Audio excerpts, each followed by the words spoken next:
Good afternoon and welcome to this week's edition of the Delaware State Chamber of Commerce Legislative Minute. Last week was the last week the legislature would be in session until the beginning of June. They have a 2-week session in which they'll discuss budget issues. Actually, the Joint Finance Committee and Bond Bill Committee will discuss budget issues. Today is the day that DFAC issues their May report, which is generally the last report if there are going to be any significant changes in the revenue the state will be receiving this year. I don't know what will be said. There are some indications that there won't be much change, which is good in one way. It's not down, if that's true.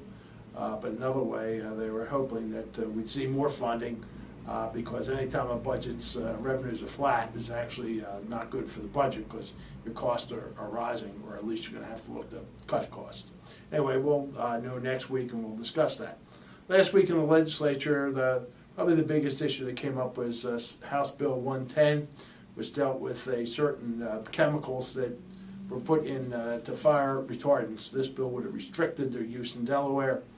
We testified against the bill, the state chamber did, I did, because what would happen is that Delaware would become only the third state in the union that would ban this chemical.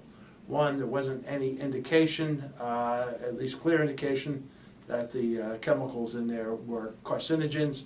And two, really what we based our argument on was the fact of process. You can't have it state by state banning chemicals. It's very difficult for businesses to, manufacturers to function that way. What businesses like, we talked about this before, is certainty. This would not be certainty. The bill was tabled in the House Natural Resources Committee by an 8-to-1 vote.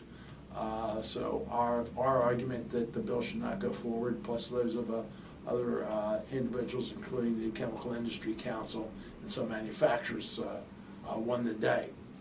Another thing that happened is there was a bill passed that would actually, it would require a little stricter requirements for people who would like to go into the School of Education and become teachers.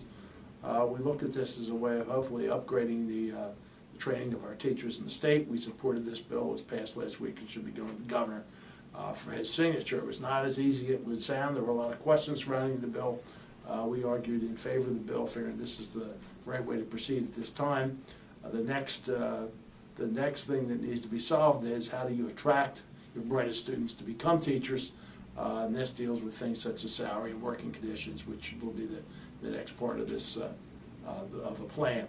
Anyway, that's it for this week. Next week we'll talk about exactly what the numbers were from DFAC and what that means for the budget. Thank you.